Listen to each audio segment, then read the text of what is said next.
oo ahayd hooyadii isaga dhashay oo 70 jir waxayna maxkamadda ku xukuntay dil toogasho ah cidii aan ku qancin raacfaan ayaa u furan. السلام عليكم هذا وناكسن مال وناكسن وقت والبيكوتا وناكسن سودا وهذا أصحاب تقاليقا قعمة فرن قلبي فرن كسودا وهذا برتان قداوليسين وبرتيني وبرتيني وبرتان كل من جنة يوتيوب كسكي من نمو كسودا واو أضامي وحسبتا ولا لحن كلنا سبسكرايب كنا صار يلاك يشاركا سو أجار فيديو جينا من اللير الظهر نقول جوكتنا بليس وانتو جينا وحنو سارتين لاك يشاركا إن شاء الله بإذن الله الكريم هدو إلهي كران نقضو وحين لناي انت أفرتنا أفر وناكسن انت أفر كسويسو أنيقا بقى كميدا هاي إيقنا وحين لناي عافماتكو أفرة إن شاء الله بإذن الله الكريم انت إيقنا دانا هذا يحنونا ضد إسكاي ستنا الله أفضي ومرادة له ولا الله مسلمين توحنو صنع قاسة صاحبكي مرنا ولالكي وحين لناي يقصو دعية بشير إبراهيم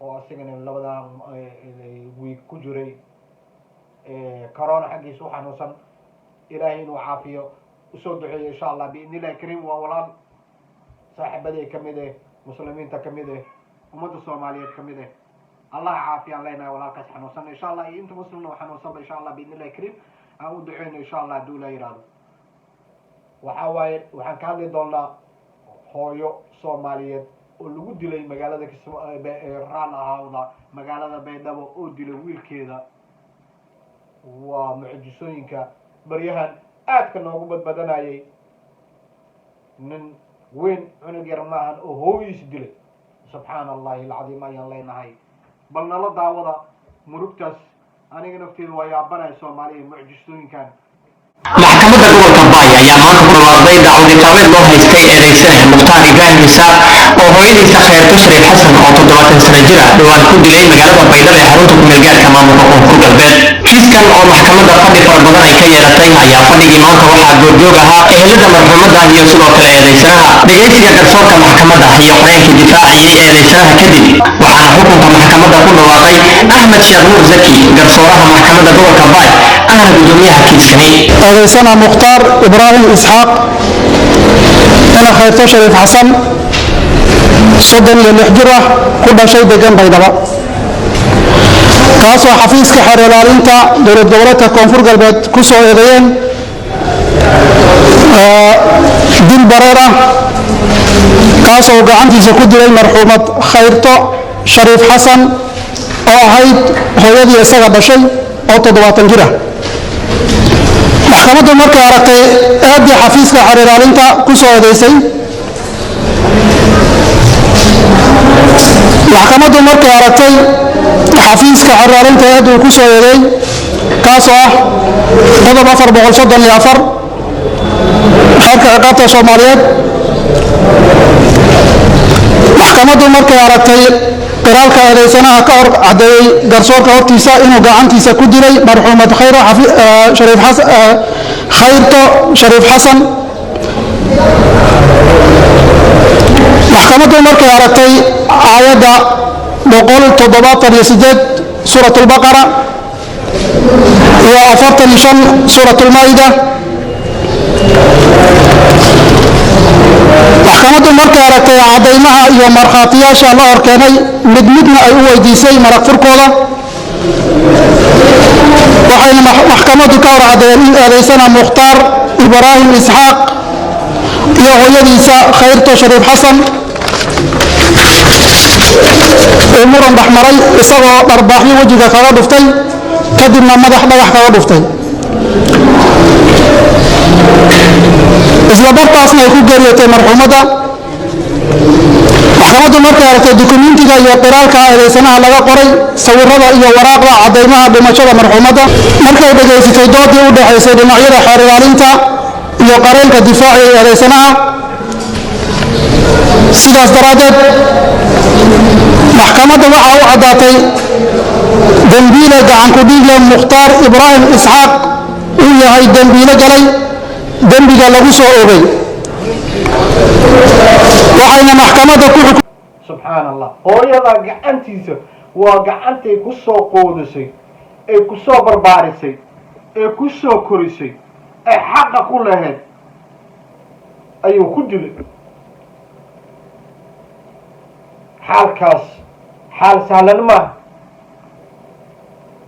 xaal sahlan maahan. ninkii hooyadiis gacantiisa ku dilay inuu dharbaaxay dhagax haddana nafta uga gooyay.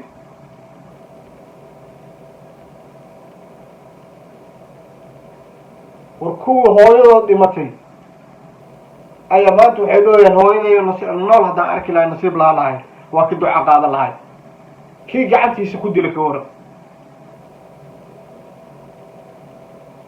waa murugo, waa murugo, waa calool xumo, waa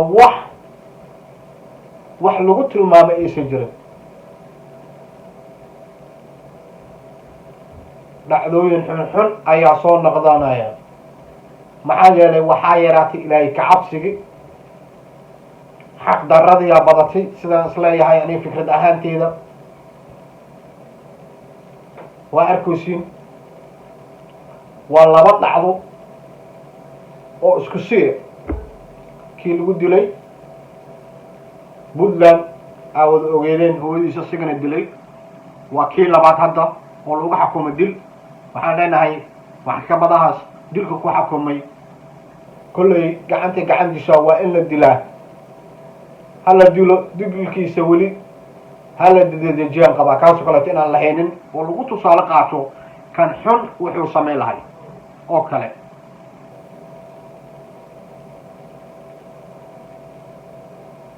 ha lagu waana qaato. waxaan sheega waa ka silahay, waa murugo, waa calool xumo, waa dhibaato, waa sumca darro. ilaahay ha u naxariistaan leenahay maamadaas gacanka xaq daranaa dishay, gacantii xaqa ku laheedaa dishay. ilaahay ha u naxariisto. oolaadii iyo ubadkii kale ee ka tagtana sabar iyo imaan allah ka siiyo insha allah biidni illahi kariim. waxaan leenahay asxaabta qaaliga hala sheer gareeyo fiidowgan si ummad badan ee u daawato sida adiga u wanaagsan tahay ummad kale oo wanaagsan.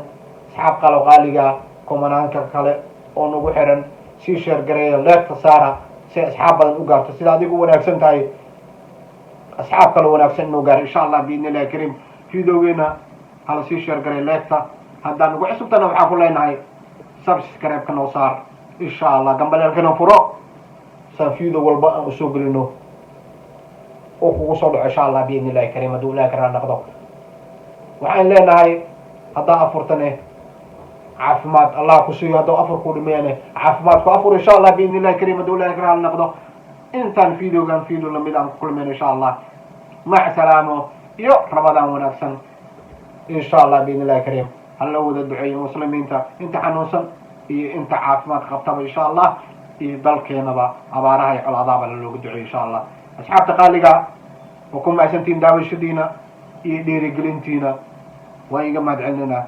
salaan walaalaha muslimiinta in soo maraya hawada ayaa in soo maraya insha allah. baabay hadduu ilaah yiraahdo.